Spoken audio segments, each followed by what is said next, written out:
El maestro José Briceño ha recibido de parte de Dios un llamado, según lo establecido en Efesios 4:11, al estudio y la disertación del texto sagrado.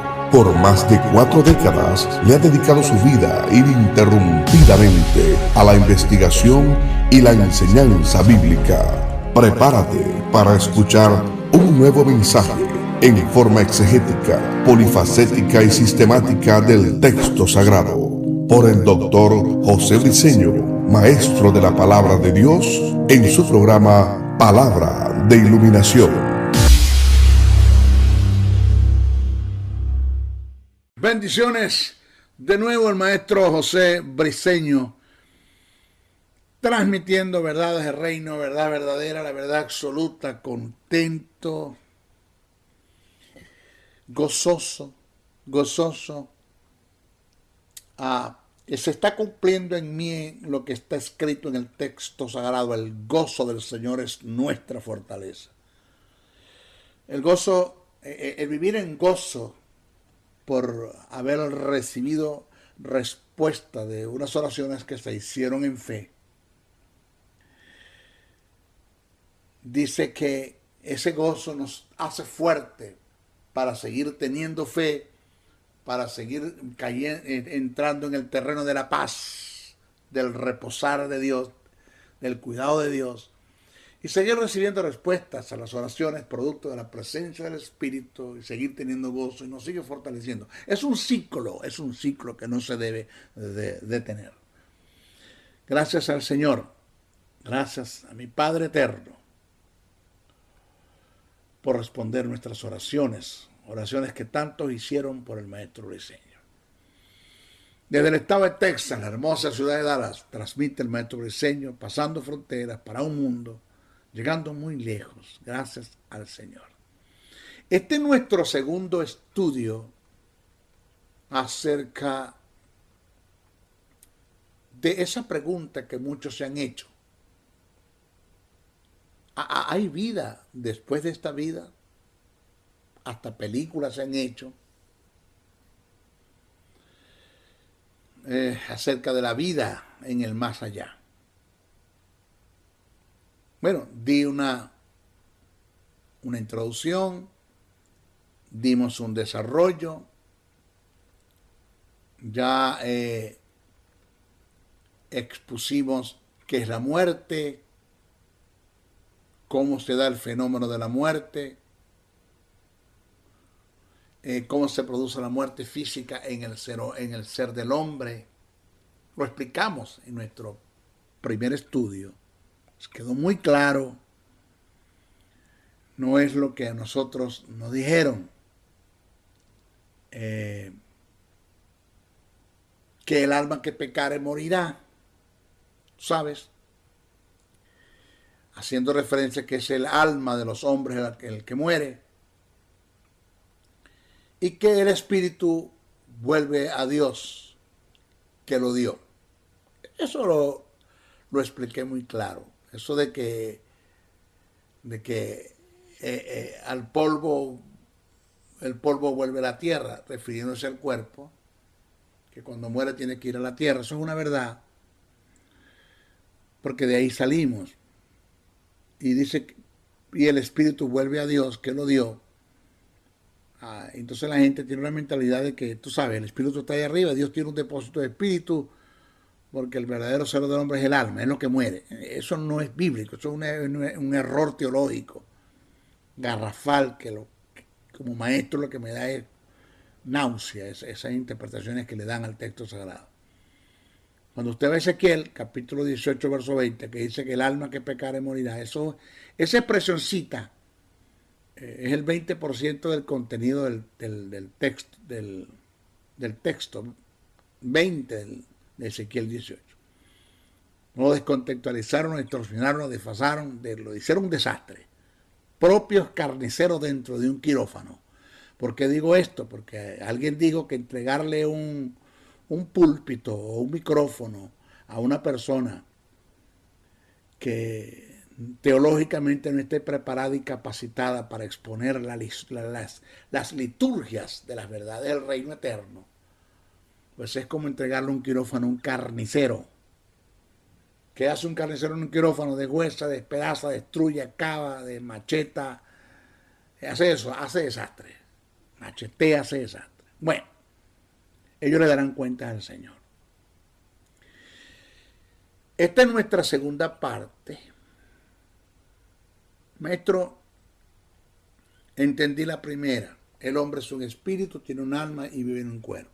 El espíritu y el alma son inseparables, están amalgamados, pero cuando el hombre muere, este espíritu con el alma se separa del cuerpo. Eso es muerte. Palabra thanatos, que significa separación. La muerte física, la muerte espiritual, es que el hombre se separó de Dios en el huerto del Edén, por cuanto todos pecaron, están destituidos de la gloria de Dios. Eso es lo que dice Romanos. Y la muerte física es cuando ese espíritu que está amalgamado al alma se separan del cuerpo. El cuerpo va a la tumba y el espíritu y el alma va a un lugar que ya se lo voy a explicar, dependiendo de la condición en la que mueres. Si murió en Cristo, va a un lugar muy diferente a los que murieron sin Cristo. Vamos a explicar de esto. Maestro, ¿hay vida en el más allá?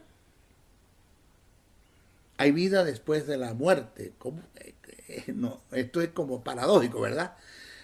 Vida después de la muerte. ¿Cómo es que si se muere, se murió? ¿Cómo es que hay vida? Bueno, vamos a ver esto. Para dar respuesta a este interrogante en forma acertada,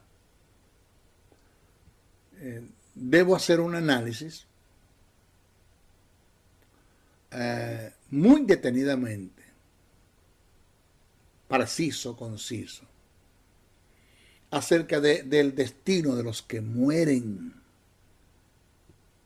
en las diferentes dispensaciones, de estos de los que han muerto en las diferentes dispensaciones. ¿Dónde están los que murieron y los que mueren en este tiempo? ¿Dónde están? ¿Es eso verdad? ¿Es eso verdad de que cuando usted se muere se va para el cielo directamente? Eso es el común, esa es la liturgia y eso es lo que se enseña.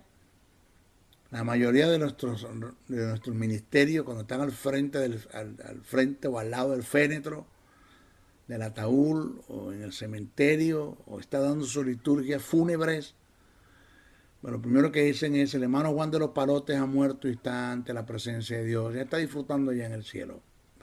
Yo no sé dónde dice la Biblia que cuando usted se muere se va para el cielo. Eso no es bíblico, eso no es escritural, eso es catolicismo romano, eso es más de lo mismo, eso es un cuento bien contado, eso es una mentira que se ha dicho tantas veces que ya tomó fuerza como una verdad. Lo que sí dice la Biblia es lo que voy a exponer ahora, teológicamente hablando, bíblicamente hablando. ¿Dónde están los que murieron? Y los que mueren en tiempo presente, ¿dónde están? Bueno, para responder con seguridad esta pregunta que me acabo de hacer, que muchos han hecho, debo hacer un estudio exegético de la doctrina de los infiernos. Vamos a ir, oiga, ¿qué? La doctrina de los, maestro, usted está usando el plural, sí, los infiernos. Y esto lo voy a hacer según las Sagradas Escrituras, según lo que está escrito en el texto sagrado. La Biblia registra que hay 3 tipos de infiernos. 3 tipos de infiernos. La Biblia te habla del Hades, que es el mismo Seol. Uno está expresado en hebreo y otro en griego. La Biblia te habla del Hades, que es el mismo Seol.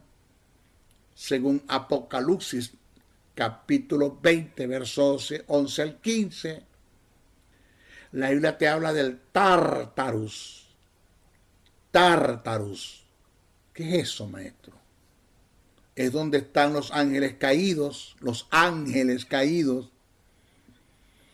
lo que se conoce como prisiones de oscuridad o también prisiones eternas, según lo que escribe el apóstol Pedro en su segunda carta, el capítulo 2, verso 4, y también escribe Judas en el verso 6.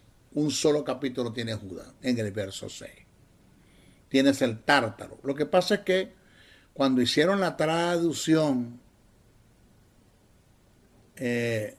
lo que Pedro llama Tártaros y Judas llama Tártaro, lo colocaron fue infierno.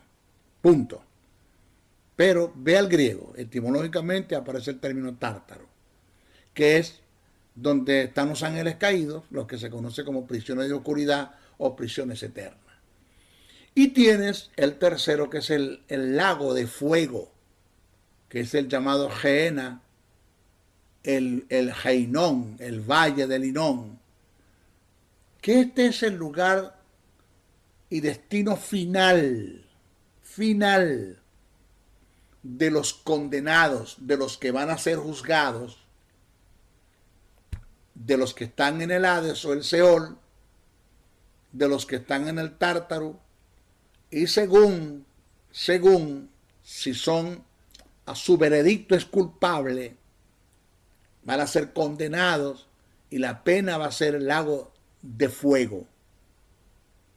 De no ser así, porque no son condenados, son salvos en Cristo Jesús y mantuvieron también por misericordias su salvación por pactos en el Antiguo Testamento, según el programa de Dios, según el propósito y la voluntad de Dios para con ellos, pues vamos a ir a un lugar que no es el cielo, porque la iglesia no va a vivir en el cielo. Eso, si usted cree que usted va a estar en el cielo volando como Gasparín, con una sábana blanca y un orión en la cabeza, baje, porque la iglesia no más que va para el cielo por un programa de 7 años, más nada. La iglesia va a pasar va a estar en el milenio, en esta tierra, digo esta porque viene otra, en el milenio, en esta tierra, y después pasará la eternidad en la tierra nueva y cielo nuevo, porque el hombre fue hecho para ser terrenal, no para ser celestial. Entonces ahí estaremos por la eternidad. ¿Ok? Ahora, preste atención. Hades o Seol. Vamos a ver. El Hades o Seol. Vamos a estudiar este lugar en el aspecto general. Es lo mismo, hablar de Hades, hablar de Seol es lo mismo. Vamos a estudiarlo desde el punto de vista etimológico, en su idioma tal como se escribió originalmente. Y esto lo voy a hacer para que usted se esté por enterado hoy, según este estudio, para dónde usted va cuando muera. Si usted está en Cristo, ¿para dónde va? Y si no está en Cristo, ¿para dónde va? La Biblia usa más de 70 veces el término hebreo Seol y su equivalente griego Hades, los cuales tienen relación con la muerte. En algunas versiones bíblicas se traduce sepulcro, infierno, hoyo y así por el estilo. Pero según las escrituras, el lugar geográfico del Hades o el Seol, según las escrituras, esto no se lo está inventando el maestro Briceño, es la Biblia. Pónmelo en un texto bíblico y te lo creo, maestro. Vamos a la Biblia. El lugar, geográficamente hablando, el Hades y el Seol están en el centro de la tierra, según Números 16, capítulo 16, versos 31 al 33, y Efesios, el capítulo 4, verso 9 al 10. Geográficamente el Hades o el Seol están en el centro de la tierra. Ahora, según la historia que Jesús narró del rico y Lázaro, porque eso no es una parábola, eso es una historia, no es una leyenda, no es una parábola, es una historia, pues, que Jesús expresó, narró de algo que se dio, que sucedió y que indiscutiblemente Jesús la presenció como verbo, indiscutiblemente. Entonces, según la historia que Jesús narró del rico y Lázaro, el Hades, en su significado final, es un lugar que se compone de dos departamentos. Uno llamado la parte inferior y la otra la parte superior. En la parte inferior es donde está el rico y la parte superior es donde está Lázaro, llamado también el seno de Abraham. Búsquese Lucas, el capítulo 16, verso 19 al 31.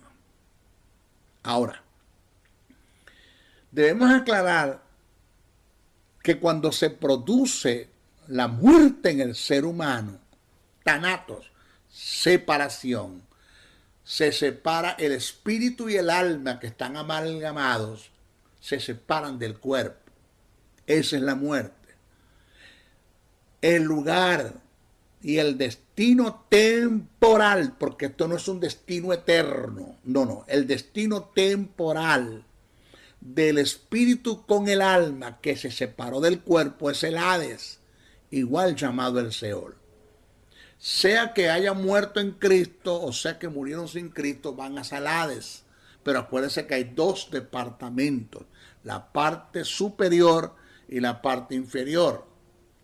Pablo la parte inferior la llama la parte más baja de la tierra, la llama Pablo en Efesios, hablando de Jesús cuando Jesús muere, va a la parte más baja de la tierra, dice el texto, al lugar de tormento. Es decir, oído, nadie va al cielo al morir, nadie. Solo Jesús ha ido al cielo, él mismo lo expresó en su mensaje. Búsquese Juan en el capítulo 3, verso 13, Jesús dice, nadie subió al cielo sino el que descendió del cielo, el Hijo del Hombre. Nadie. Ahora, la muerte en los seres vivos, incluyendo al hombre, es un principio inalterable. Nadie escapará del fenómeno de la muerte. Nadie escapará del fenómeno de la muerte. Nadie. Solo hay una excepción y esta se cumplirá con los que estemos vivos en el momento que Cristo venga a levantar su iglesia. Esa iglesia que va a ser arrebatada, que su cuerpo va a ser transformado en gloria, es la que no va a haber muerte, porque se va a cumplir el programa de la glorificación del cuerpo, de la transformación del cuerpo, de la metamorfosis, cambio de cuerpo. Se producirá una transformación de cuerpo, de lo corruptible a lo incorruptible. Pasaremos a tener cuerpos glorificados, semejantes a los resucitados. Pero todos los hombres, todos los seres vivientes van a pasar por la muerte. No se va a escapar ni uno se va a escapar, todos. Vamos a seguir el estudio. Presta atención, por favor, présteme muchísima atención, porque yo sé que muchos tienen en la cabeza a Enoc, a Elías, a Moisés. Ya le voy a explicar y le voy a demostrar por la Biblia que ellos murieron también.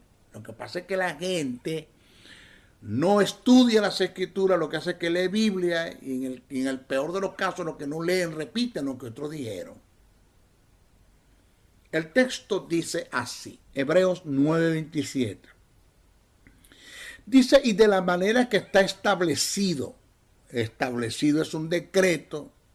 Eso es un decreto equitativo, nadie lo puede pasar por alto. De la manera que está establecido para los hombres que mueran una sola vez y después de esto el juicio. ¿Cómo? De la manera que está establecido para los hombres que mueran una sola vez y después de esto el juicio. Salmo 89, 48 dice, ¿qué hombre vivirá y no verá muerte? ¿Librará su vida el hombre del poder del Seol? Jamás. Principio que se tiene que cumplir. Ahora, en el caso de Enoc y Elías, porque por ahí se me pueden meter muchos, esto hay que explicarlo. En el caso de Enoc y Elías, que para muchos en su mala interpretación subieron al cielo porque Dios los trasladó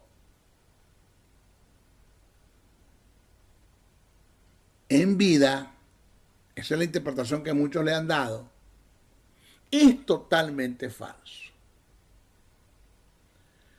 Si hacemos un análisis de las escrituras, tomando en cuenta los pasajes paralelos que tratan el mismo asunto, nos podemos percatar que Enoc y Elías vieron muerte.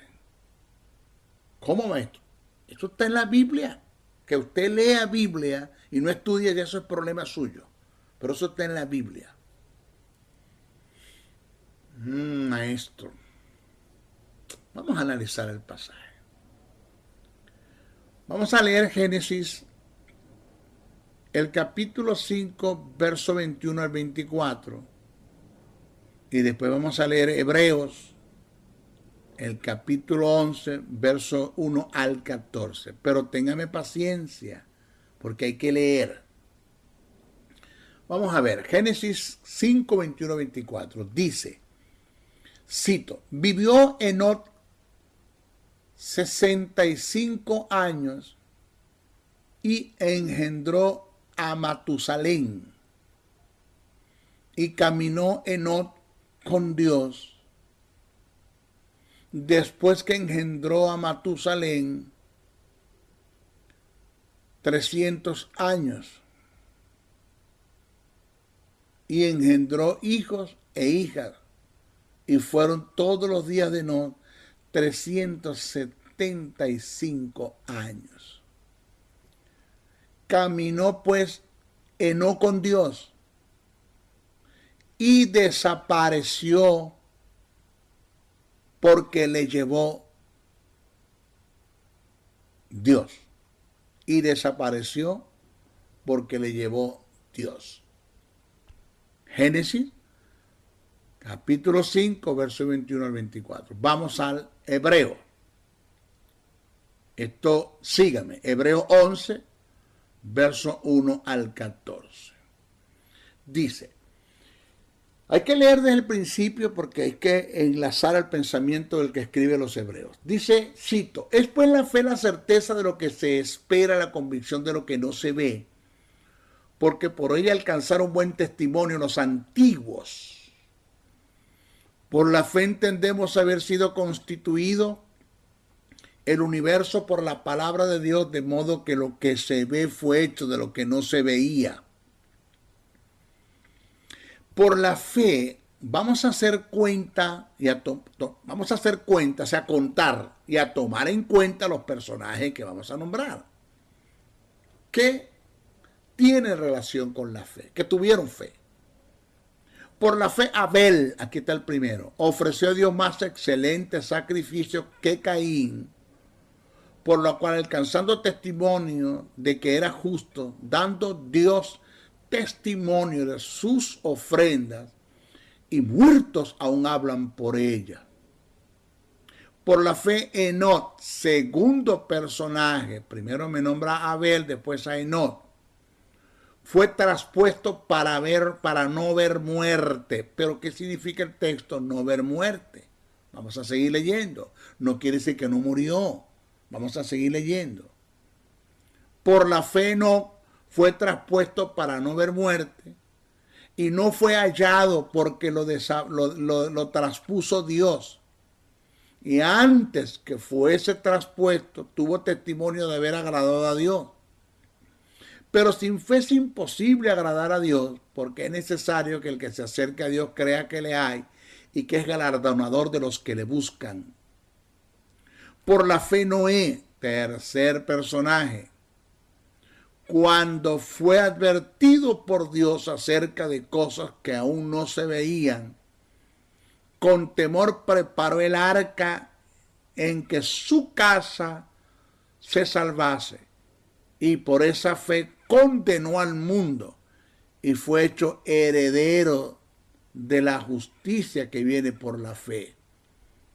Por la fe Abraham, cuarto personaje, siendo llamado, obedeció para salir al lugar que había de recibir como herencia.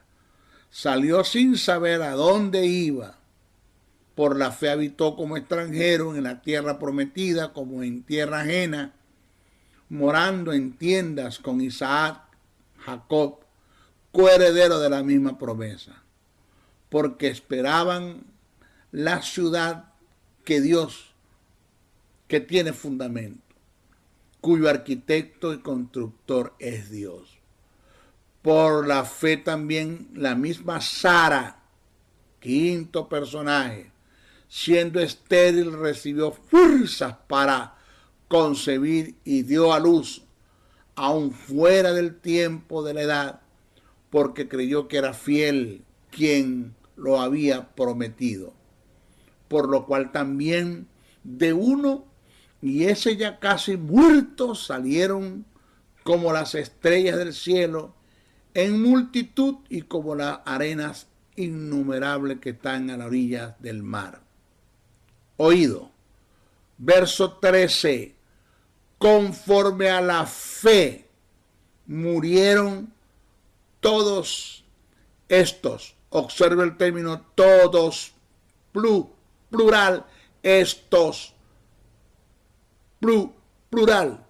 ¿Quiénes son todos estos que murieron?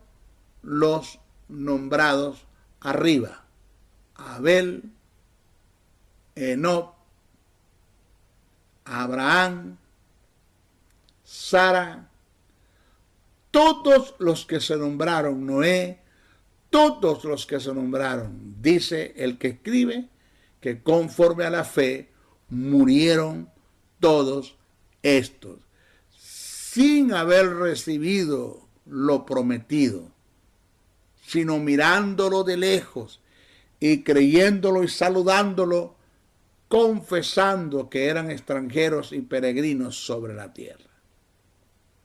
Señores, Abel, Enoc, Noé, Abraham, Isaac, Jacob, Sara, todos los nombrados en el pasaje, dice el texto, que conforme a la fe murieron todos estos. ¿Quiénes son todos estos? Repito: Abel, Enoc, Noé, Abraham, Isaac, Jacob, Sara. Mire, si me hubiesen nombrado a Enoc de primero y después a Abel, pues hacemos una excepción. Pues ahí está hablando de todo esto es de Abel para adelante, porque no me lo nombraron de primero. Pero es que me nombraron a Enoc de segundo y me lo enlazaron en el grupo. Quiere decir que Enoc, Elías y Abraham y Moisés, los tres, vieron muerte, porque se tiene que cumplir el principio donde todos los seres humanos tienen que ver muerte. Entonces, según lo que está escrito en Hebreos, el verso 13, Enoc vio muerte, por igual Elías, de la misma forma se dio con Moisés. Dios produjo la muerte natural, inhalando su espíritu del cuerpo, ocultando el cuerpo para que nadie fuera testigo de su muerte. Cuando dice que no fue traspuesto para no ver muerte, lo que quiere decir es que Dios saca el espíritu del alma, saca el espíritu y el alma de ese cuerpo y agarra el cuerpo y lo sepulta. Dios mismo hace el trabajo, como lo hizo con Moisés, indiscutiblemente lo hizo con Elías, lo hizo con Enoc, y nadie fue testigo de su muerte. Nadie lo sepultó, nadie vio su cuerpo inerte, nadie vio la sepultura, nadie fue al velorio, porque es que no se sabe nada de ellos. Eso es lo que quiere decir que Dios traspuso para que no hubiera muerte. Pero no quiere decir que no murieron, porque dice bien el texto, conforme a la fe, murieron todos estos. ¿Cuáles son todos estos? Los que fueron nombrados anteriormente de esta expresión: Abel, Enoc, Noé, Abraham, Isaac, Jacob y Sara. Miren, el apóstol Pablo fue en forma temporal al tercer cielo. Y él mismo dice que no se sabe si en espíritu, en el cuerpo o fuera del cuerpo. Pues lógicamente tuvo que haber sido en espíritu. O sea, Dios saca el espíritu y el alma del cuerpo de Pablo y lo lleva al cielo y conversa con él, está con él allá, porque es imposible que ese cuerpo pueda entrar en la esfera celestial, porque allá no hay oxígeno. Allá no hay oxígeno. Entonces el apóstol Pablo fue en forma temporal. Las escrituras registran que el Hades es un lugar donde van los muertos que partieron sin tener relación con Dios y los que murieron teniendo afinidad con Dios. Búsquese Hechos 24:15, Apocalipsis 20:13. Los perdidos están en la parte inferior del Hades, la parte más baja de la tierra, y los salvos en la parte superior. Mira lo que dice Lucas capítulo 16, verso 19 al 20. Había un hombre rico que se vestía de púrpura y de lino fino y hacía cada día banquete con esplendidez. Había también un mendigo llamado Lázaro que estaba echado a la puerta de aquel, lleno de llagas, y ansiaba saciarse de las migajas que caían de las mesas del rico. Y aún los perros venían y le lamían las llagas. Aconteció que murió el mendigo y fue llevado por los ángeles al seno de Abraham. ¿A dónde fue llevado? Al seno de Abraham. No fue para el cielo, fue para el seno de Abraham. ¿Y dónde está el seno de Abraham? En la parte superior del Hades. Y murió también el rico y fue sepultado. Y en el Hades alzó sus ojos. ¿Quién? El rico. En el Hades alzó sus ojos. ¿Quién? El rico. Estando en tormento, y vio de lejos a Abraham y a Lázaro en su seno, en su regazo, en su cuidado. Entonces, cuando usted se muera, o cuando yo muera, o cuando muramos, de acuerdo a la condición en la que partimos de la tierra de los vivientes, si aceptamos el plan de salvación, usted se va a morir y se va al seno de Abraham. Usted no se va para el cielo. Y los que mueren sin Cristo también se van para el Hades o el Seol, pero en la parte inferior, que es el lugar de tormento. El seno de Abraham está en la parte superior del Hades o del Seol, y el lugar de tormento, donde estaba el rico, está en la parte inferior. De este lugar, el Hades o el Seol, en la parte más baja de la tierra,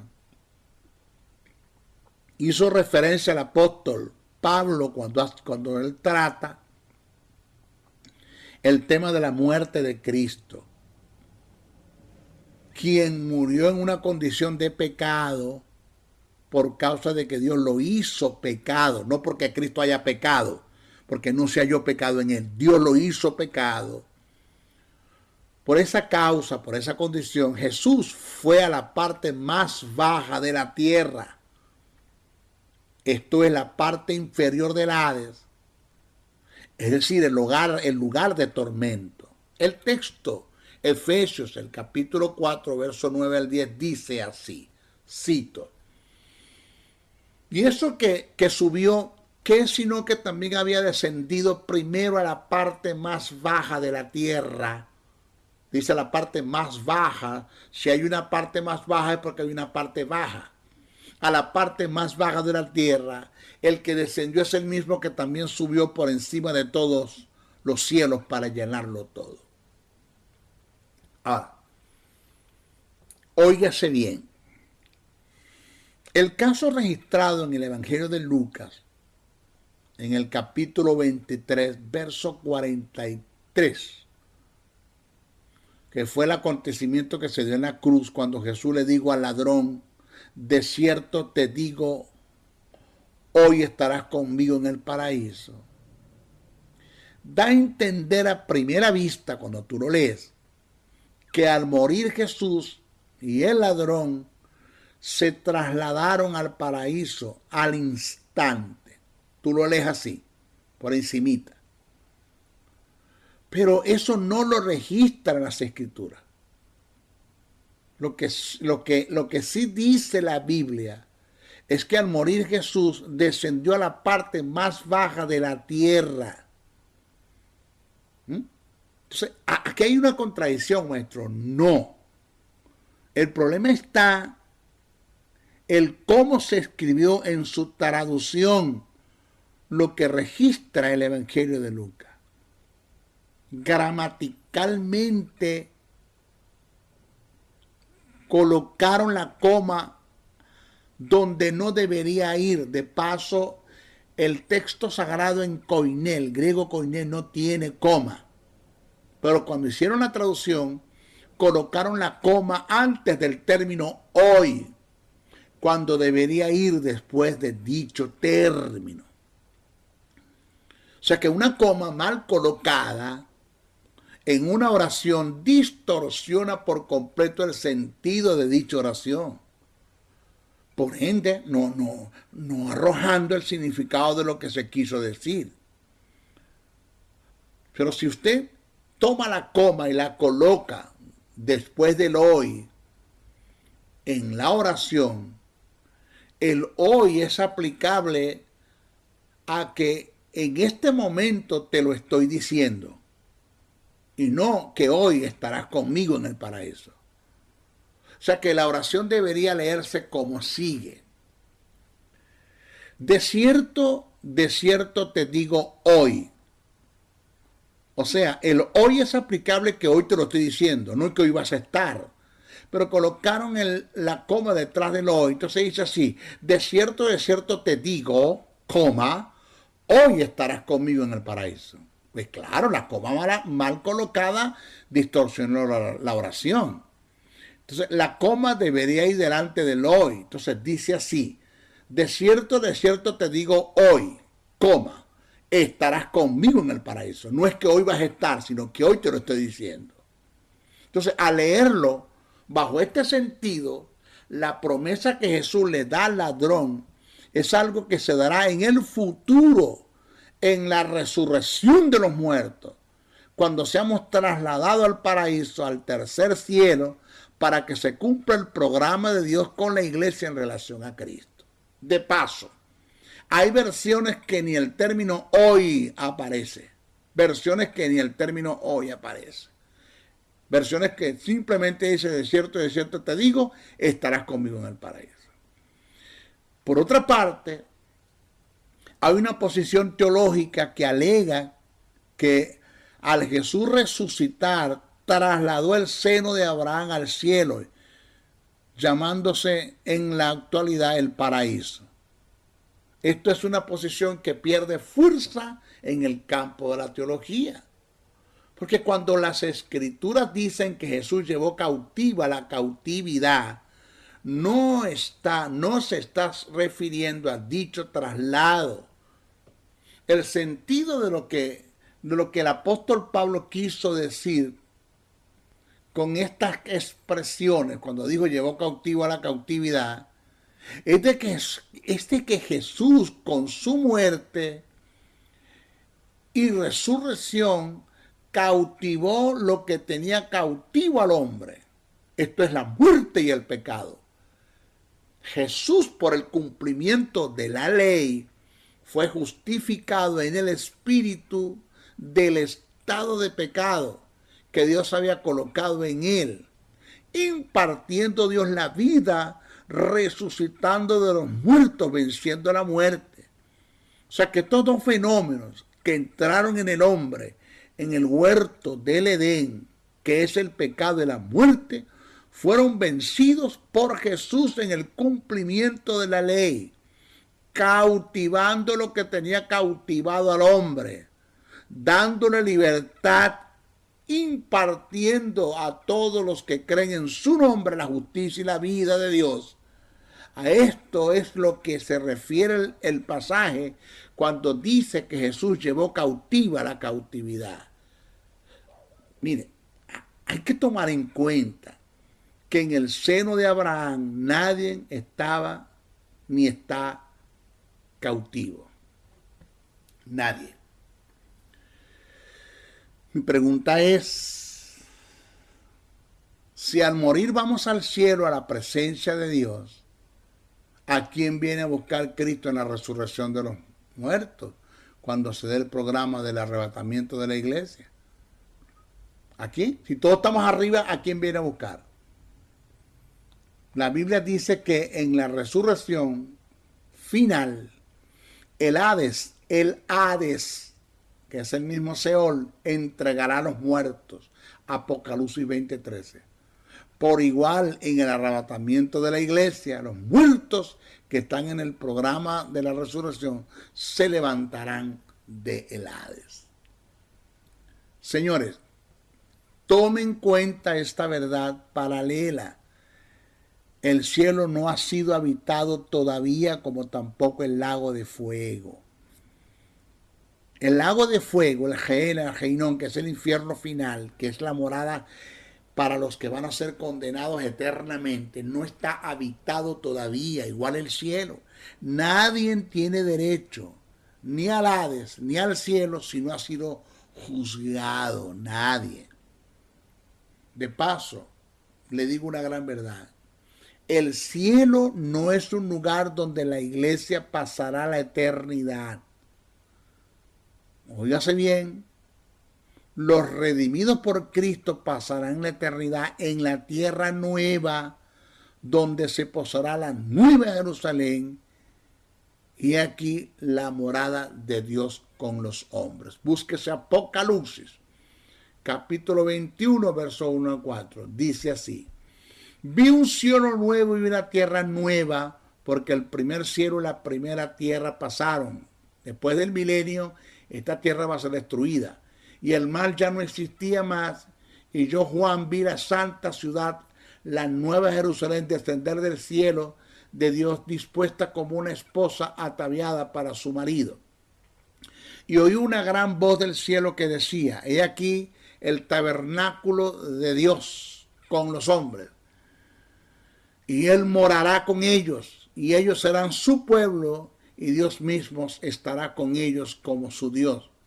Enjugará Dios toda lágrima de los ojos de ellos, y ya no habrá muerte, ni habrá más llanto, ni clamor, ni dolor, porque las primeras cosas pasaron. ¿Dónde va a ser esto? ¿Dónde va a ser la morada de Dios con los hombres? En la nueva Jerusalén, que se posará sobre la tierra nueva. Ahí donde la iglesia, el cuerpo de Cristo, los hijos de Dios van a pasar la eternidad en la tierra nueva, porque esta tierra se va a prestar para que Cristo esté 1000 años en ella y reine 1000 años en ella. Pero después de todo esto, señores, se hará levantada la iglesia, habrá una batalla final y esta tierra y el cielo dejarán de ser, será consumida por el fuego, dice el texto, y después vi cielo nuevo y tierra nueva, y sobre la tierra nueva descenderá la nueva Jerusalén, y ahí la morada de Dios con los hombres. Se le ha dado una mala interpretación a lo que está registrado en el Evangelio de Juan. Presta atención. Cuando Jesús dijo, cito, no se turbe vuestros corazones, creéis en Dios, creed también en mí, en la casa de mi Padre mucha morada hay. Si así no fuere, yo os lo hubiera dicho. Voy pues a preparar lugar para vosotros, y si me fuere y os prepararé lugar, vendré otra vez y os tomaré a mí mismo, para que donde yo estoy, vosotros también estéis. ¿Dónde está eso? Juan capítulo 14, verso 1 al 3.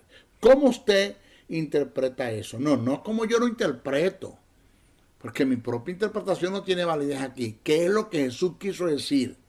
¿Qué quiso decir Jesús en el asunto? Mire, esto se tiene que leer e interpretar bajo el sentido cultural, tal como se expresó en forma alegórica, bajo las culturas orientales, no occidentales. El término casa de mi padre, ese término cuando Jesús dijo, en la casa de mi padre muchas moradas hay, ese término, culturalmente, alegóricamente, tiene que ver con el aspecto alegórico y culturalmente con lo universal de la paternidad de Dios. Casa de mi padre, muchas moradas hay. Eso está haciendo mención a lo universal de la paternidad de Dios. O sea que lo que Jesús quiso decir fue, en el regazo de mi Padre hay lugar para ser padre de muchos. Y eso lo dijo Jesús porque en el momento Dios tenía un solo hijo, que era Él. Acuérdate que Jesús es el unigénito Hijo del Padre mientras estuvo en la tierra. Cuando Jesús muere y resucita, se levanta como el primogénito, el primero entre muchos. Entonces Jesús dice, en la casa de mi Padre muchas moradas hay. O sea, en el regazo de mi Padre hay lugar para ser padre de muchos. Pero mi Padre tiene un solo hijo, que es el único que soy yo, pero vendrán otros. Pero Dios Padre se aprovechó de un hijo, entregándolo en sacrificio para tener muchos hijos. Entonces, ¡ping!, se me prende el bombillo, ya. Es cuando entendemos la expresión, cuando Jesús dijo, voy a preparar lugar. ¿Cómo? Voy a preparar lugar. Pero si en la casa de mi Padre hay muchas moradas, ya las moradas están, ¿qué lugar va a preparar Jesús? Entonces, mire esto. Voy a preparar lugar. Término que tiene propiedades jurídicas. Ese término, voy a preparar lugar, tiene propiedades jurídicas. Que imparte derechos, legados, tiene que ver con derechos, con legados. O sea que lo que Jesús quiso decir fue, voy a pagar un precio con mi muerte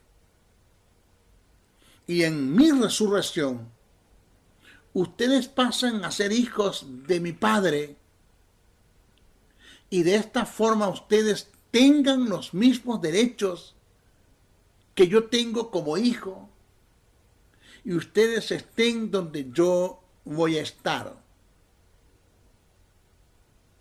Voy pues a preparar lugar para vosotros, y si me preparase y si me fuese os preparase lugar, vendré y los tomaré a mí mismo, para que donde yo estoy, ustedes también estén.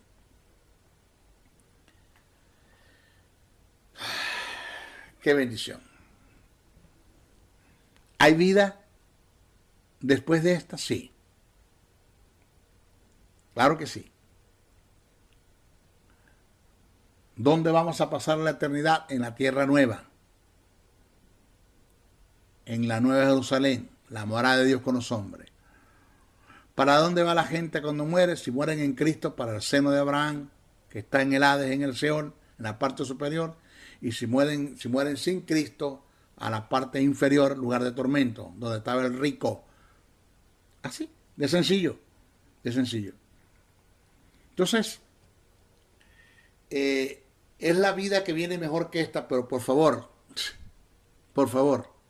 no, tú debes conocer la respuesta. Pero ¿de aquí a dónde? Supera, pero ¿cuántas veces? Uy, no hay número, no hay número, no hay número. ¿Debe tener el hombre miedo de morir? No, no debe. Si sabe para dónde va, no. Pablo estaba seguro en el asunto, lo hizo cántico de victoria. Cántico de victoria. ¿Dónde está, oh muerte, tu victoria? ¿Dónde está, oh sepulcro, tu aguijón? Ya que el aguijón de la muerte es el pecado y el pecado de la ley.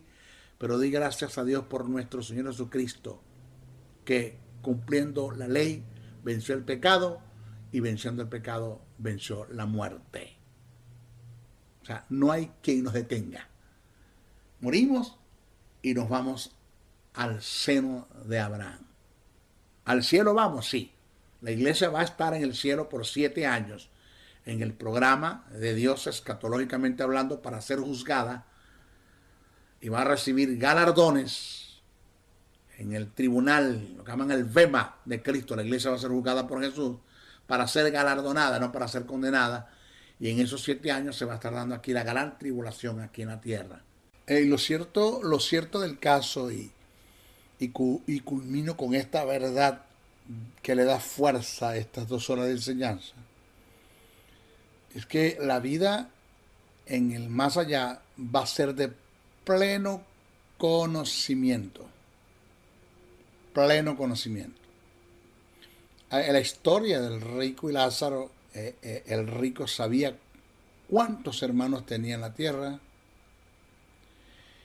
Pidió que por favor enviasen a alguien a hablarle del lugar de tormento en la que él está. Pleno conocimiento. Si usted se va a Segunda de Samuel, capítulo 12, verso 23, David, mientras el hijo estaba vivo, estuvo en cilicio todo el tiempo en ayuna. Cuando el hijo muere, él deja el ayuno, sale del cilicio, y le hicieron unas ciertas preguntas o observaciones a las cuales él respondió. David dijo: más, ahora que mi hijo ha muerto, ¿para qué he de ayunar? O sea, ¿para qué voy a seguir ayunando? Y se hace una interrogante: ¿podré yo hacerle volver de la tierra de los muertos a la tierra de los vivientes? De ninguna manera. Y la expresión de David tan segura dice: yo voy a él, mas él no volverá a mí. Oiga lo que dice David: yo voy a él, mas él no volverá a mí. Búsquelo. Segunda de Samuel, capítulo 12, verso 23. O sea que cuando estemos en después del tribunal de Cristo, en el milenio y aún en la eternidad, yo voy a tener conocimiento de todos mis familiares, los que son salvos. Por eso es importante predicarles el evangelio, el plan de salvación a nuestros familiares. Porque después de esta vida, que nos muramos, si ellos mueren, hablando de ellos, sin conocer el plan de salvación, tal como nosotros lo conocemos, vamos a ir a 2 lugares totalmente distintos. Ya usted lo sabe, ya lo desarrollé. Ellos van a la muerte eterna, van a ser lanzados al lago de fuego, al Gehenna, Geinón, Valle del Hinnom, después del juicio final. Y nosotros vamos a estar en el milenio y vamos a pasar la eternidad en la tierra nueva, en la nueva Jerusalén. No lo vamos a ver más nunca. Pero en el caso de los que se salven, lo vamos a ver. Por el caso, ejemplo, yo voy a saber que Tamara Vera de Briceño fue mi esposa en la tierra, pero allá no vamos a ser esposos. No vamos a ser esposos. Y gloria a Dios por eso, porque no lo digo por ella, porque ha sido una excelente mujer. Y si en la vida venidera nos podemos casar o darnos en casamiento, pues yo la volvería a escoger a ella como mujer. Excelente mujer, esposa, madre. No lo digo por ella, lo digo por la suegra. Porque si tengo que aceptar a Tamara como esposa, pues tengo que aceptar a la suegra. Y wow, no, mentira, ese echando broma. Pero, o sea, yo voy a saber que Tamara fue mi esposa.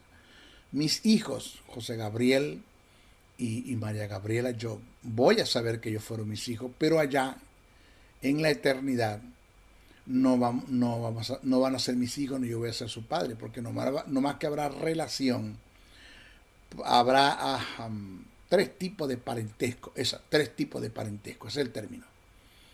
Habrá lugar para padres, habrá lugar para hijos y habrá lugar para hermanos. Es decir, padre, haciendo referencia a Jehová, Dios, al Eterno, que es nuestro Padre, y hijos, haciendo referencia a nosotros los redimidos, los que formamos parte del cuerpo de Cristo, los regenerados, somos hijos de Dios, y hermanos, porque como hijos de Dios, todos los regenerados seremos hermanos en la eternidad. Entonces habrá lugar para tres parentescos, padre, hijos y hermanos. Pero de que nos vamos a conocer, nos vamos a conocer. Ok, se despide el maestro José Briceño hasta nuestra próxima oportunidad. No sin antes pedirle que oren mucho por mí, muchísimo.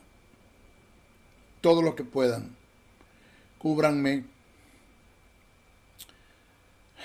Hablen con nuestro Padre, con mi Padre, con tu Padre, con nuestro Padre del maestro Briceño. Háblenle. Intercedan como Jesús lo hace a la diestra de mi Padre. Si es necesario que los ángeles hagan presencia para cubrirme, que me cubran. Oren mucho por mí. Segundo, compartan este mensaje, no se queden con él. Compártanlo. Búsquense nuevos suscriptores para el canal de YouTube. Y tercero, si usted puede enviar una ofrenda a este ministerio, se lo agradecemos. De esto vivo. 32 años de esto. Dependiendo del ministerio de Dios. Y si usted puede convertirse en un canal de bendición, en un agente generador de los bienes del reino, en un socio inversionista en este ministerio, aporte su ofrenda.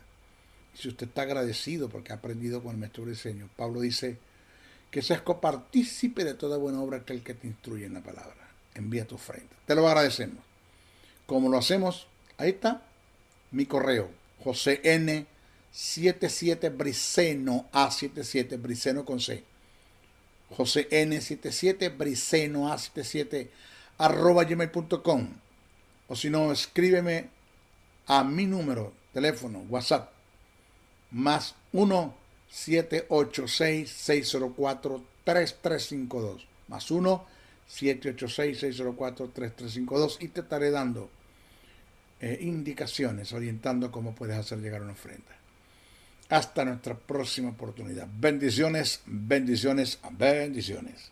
El Ministerio de la Enseñanza y la Evangelización, Jesús Soberano Señor, presentó Palabra de Iluminación. Te invitamos a un nuevo espacio de corte similar por nuestros diferentes medios de comunicación. Contáctanos en los Estados Unidos al WhatsApp más 01-786-604-3352 y a los correos josén77 briceno a77 @gmail.com y a maestrojosebriceno.blogspot.com. Bendiciones.